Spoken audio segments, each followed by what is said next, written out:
Assalamualaikum warahmatullahi wabarakatuh. Jumpa kembali dengan saya Mas Syarif Hidayat pada channel Sahabat Tasawuf. Pada kesempatan kali ini saya akan mencoba mengulas tentang materi akidah akhlak kelas 6 SD tentang kalimat thayyibah. Namun sebelum saya menjelaskan atau mengulas materi tentang kalimat thayyibah di sini, apabila video ini bermanfaat, silahkan bantu promosikan channel ini agar channel ini kedepannya lebih baik lagi dan bisa bermanfaat buat semuanya dengan cara tekan like, kemudian subscribe dan tekan tombol loncengnya. Terima kasih juga kepada yang sudah membantu mempromosikannya. Mudah-mudahan video yang ada pada channel ini bisa bermanfaat buat semuanya. Kembali lagi kita akan mengulas tentang kalimat thayyibah. Pada video sebelumnya saya sudah pernah mengulas tentang kalimat thayyibah, namun tidak semua kalimat thayyibah ya, dan pada kesempatan kali ini pun saya akan mengulas kembali tentang kalimat thayyibah. Seperti yang bisa kalian lihat di sini, kalimat thayyibah memiliki banyak macam ya. Salah satunya ada kalimat basmalah, ta'awuz, istighfar, salam, tasbih dan lain sebagainya. Pada kesempatan video kali ini saya akan menjelaskan atau mengulas tentang kalimat thayyibah berupa kalimat istighfar. Sebelum saya menjelaskan kalimat istighfar, saya ingatkan kembali kalimat thayyibah itu merupakan perkataan atau ucapan yang baik, sopan dan mengandung perbuatan ma'ruf serta mencegah dari perbuatan mungkar. Kenapa kita dianjurkan untuk selalu membaca kalimat thayyibah? Hal ini dikarenakan perkataan kita ini ya, ucapan-ucapan kita ini, maksudnya ucapan kalimat thayyibah ya, yang kita keluarkan itu bisa bermanfaat buat diri kita sendiri maupun buat orang lain. Dan tentunya dalam kalimat thayyibah ini mengandung doa dan ucapan syukur terhadap Sang Pencipta, yaitu Allah Subhanahu wa Ta'ala. Dari kalimat thayyibah ini banyak mengandung doa buat diri kita ataupun buat orang lain. Makanya kenapa kita selalu dianjurkan untuk mengucapkan kalimat thayyibah. Nah, kita langsung saja ke kalimat istighfar. Kalimat istighfar itu merupakan kalimat yang diucapkan untuk memohon ampun atas kesalahan yang telah kita perbuat, baik itu yang disengaja maupun yang tidak disengaja. Kemudian lafaz istighfar itu harus diucapkan dengan lisan dan direnungi dalam hati kita. Kemudian kita sesali perbuatan yang telah kita lakukan agar nantinya kita bisa mendapatkan ampunan dari Allah Subhanahu wa Ta'ala. Karena kita tahu ya, manusia itu merupakan tempatnya salah dan dosa, sehingga kita harus selalu banyak membaca istighfar agar apa yang kita lakukan bisa diampuni oleh Allah Subhanahu wa Ta'ala. Jika kita melakukan kesalahan dengan sesama manusia, maka yang harus kita lakukan adalah kita harus langsung minta maaf kepada orang tersebut agar nantinya orang tersebut tidak menghalangi kita ketika kita mau masuk surga. Maksudnya gimana? Maksudnya ketika kita nanti sudah ditetapkan akan masuk surga, jangan sampai orang tersebut datang dan mencegah kita untuk masuk surga. Contoh gini, si A ditetapkan masuk surga setelah melalui hisab dan lain sebagainya, bahwasanya si A jatahnya masuk surga. Namun ternyata si A pernah berbuat salah kepada si B. Kemudian si B datang, ya Allah nanti dulu, jangan dia dimasukkan surga. Saya nggak terima kalau dia masuk surga. Emang kenapa? Dia masih punya salah sama saya dan sampai dia meninggal dia belum pernah minta maaf kepada saya. Akhirnya apa? Si A ditarik kembali, dihitung lagi pahalanya ya. Kemudian pahalanya diberikan kepada si B.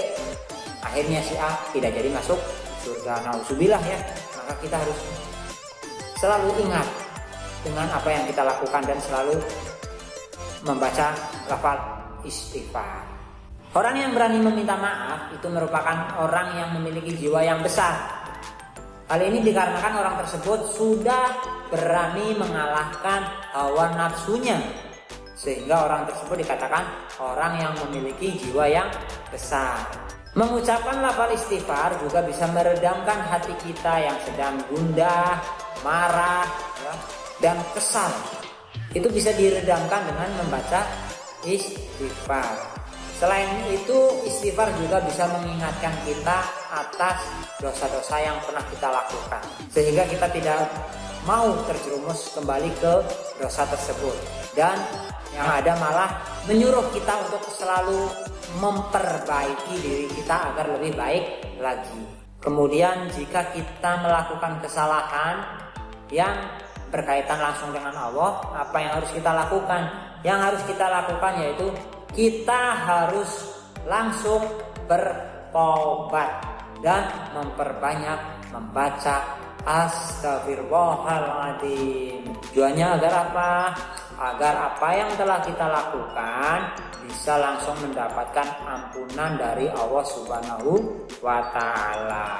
Nah, yang kita tahu ya, Allah itu Maha Pengampun lagi Maha Penerima taubat. Hal ini sesuai dengan firman Allah yang berbunyi Bismillahirrahmanirrahim, fasabbih bihamdi rabbika wastaghfir innahu kana tawwaba. Al-ayat Surahul Adzim, yang artinya maka bertasbihlah kepada Tuhanmu dan mohonlah ampun kepadanya, sungguh Dia Maha Penerima taubat. Dari ayat ini jelas ya, kita dianjurkan atau kita disuruh untuk selalu mengingat Allah dengan cara bertasbih dan membaca istighfar agar kita bisa terhindar dari siksaan Allah baik itu di dunia maupun di akhirat. Karena dengan kita memperbanyak istighfar, maka kita akan diampuni dosa-dosanya oleh Allah Subhanahu wa Ta'ala. Terus kapan waktu yang tepat untuk membaca kalimat Astagfirullahaladzim? Lafal istighfar itu Astagfirullahaladzim, yang artinya aku memohon ampun kepada Allah yang Maha Agung. Nah, kalimat ini baik dibaca ketika kita sedang melakukan zikir setelah sholat wajib maupun sholat sunnah. Kemudian ketika kita merasa berbuat kesalahan baik yang disengaja maupun tidak disengaja, kita dianjurkan untuk membaca lafal Astagfirullahaladzim. Selanjutnya ketika kita tidak bisa menahan amarah atau emosi kita, dengan kita membaca istighfar maka emosi kita akan meredam, akan turun. Yang tadinya naik akan cepat turun, sehingga hati kita akan menjadi tentram, damai kembali. Kemudian saat kita melihat sesuatu yang membuat hati kita sedih, juga dianjurkan untuk membaca Astagfirullahaladzim. Dan juga kita disuruh membaca Astagfirullahaladzim itu ketika kita mendapatkan kesuksesan. Kok bisa ya mendapat kesuksesan malah disuruh membaca istighfar, bukannya membaca lafal Alhamdulillahirabbil alamin? Memang betul kita disuruh membaca Alhamdulillahirabbil alamin sebagai rasa syukur kita kepada Allah karena sudah memberikan kesuksesan kepada diri kita. Lalu apa hubungannya dengan membaca Astagfirullahaladzim? Dengan membaca lafal istighfar atau Astagfirullahaladzim itu maksudnya mengingatkan kita agar kita itu mau berintrospeksi diri. Apakah diri kita sudah benar-benar baik atau masih banyak kesalahan? Kalau kita masih banyak kesalahan, berarti kesuksesan yang kita dapat itu merupakan ujian dari Allah.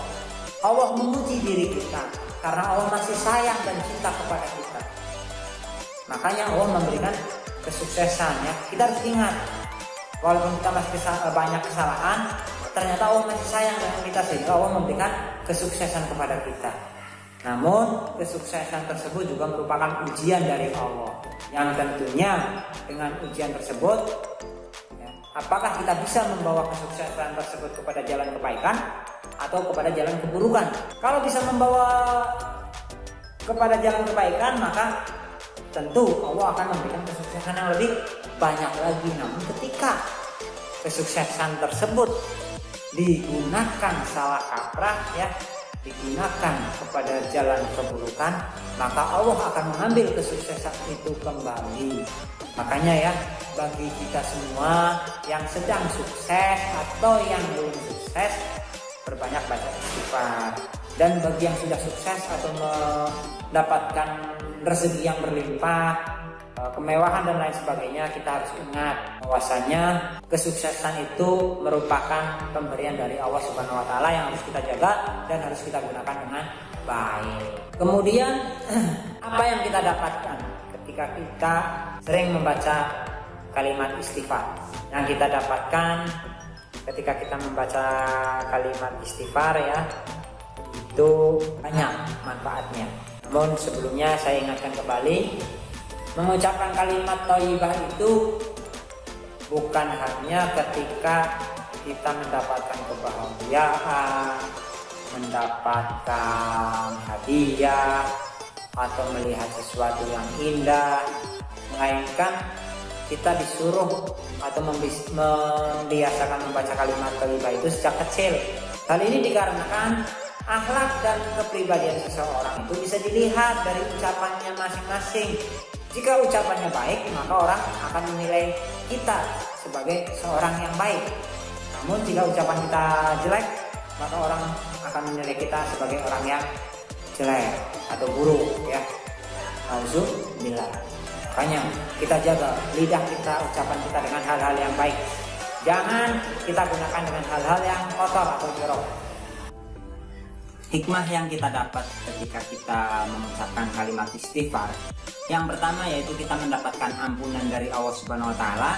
Kemudian kita juga mendapatkan kehidupan yang lebih baik. Kemudian dengan kita sering membaca kalimat istighfar, dosa-dosa kita akan terampuni. Dalam artian dapat menghapus dosa-dosa kita. Kemudian dapat mengangkat azab yang akan diberikan oleh Allah kepada kita semua ya. Azabnya bisa terangkat dengan dibantu kita sering membaca lafal istighfar atau astagfirullahaladzim. Selain itu juga bisa menjadikan penyebab turunnya hujan. Jadi jika di kampung kita ataupun di negara kita musim kekeringan ya, udah lama nggak turun hujan, perbanyak membaca istighfar, maka nanti Allah akan membantunya dengan cara menurunkan hujan. Kalimat istighfar juga bisa membantu kita untuk mempermudah kita masuk ke dalam surga. Selain itu juga bisa menghilangkan kesusahan dan dapat mendatangkan kebaikan kepada diri kita masing-masing. Selain itu juga bisa menjadikan kita agar lebih dekat dengan Sang Pencipta. Karena dengan kita sering melafalkan lafal astagfirullahaladzim, tentunya Allah akan makin dekat dengan kita karena kita selalu ingat dengan Sang Pencipta. Di samping itu juga bisa menjadikan pengingat buat diri kita atas kesalahan-kesalahan yang pernah kita perbuat dan menjadikan sebagai acuan untuk diri kita agar kita bisa hidup lebih baik lagi dari sebelumnya. Mungkin itu saja yang bisa saya sampaikan atau yang bisa saya ulas mengenai materi kalimat thayyibah, khususnya kalimat istighfar. Mudah-mudahan bisa bermanfaat buat saya dan buat kalian semuanya. Apabila video ini bermanfaat, silahkan bantu promosikan dengan cara like dan tekan subscribe-nya. Namun apabila video ini masih banyak kekurangan, itu murni karena saya. Namun jika video ini dirasa memiliki kesempurnaan, itu semata-mata karena Allah Subhanahu wa taala. Oke, mungkin itu saja ya. Sebelum saya akhiri, sekali lagi mohon maaf apabila dalam pembuatan video ini masih banyak kebisingan ataupun gangguan yang lainnya seperti suara motor dan lain-lain. Saya mohon maaf. Terima kasih, sampai ketemu lagi di lain waktu. Assalamualaikum warahmatullahi wabarakatuh. Bye bye.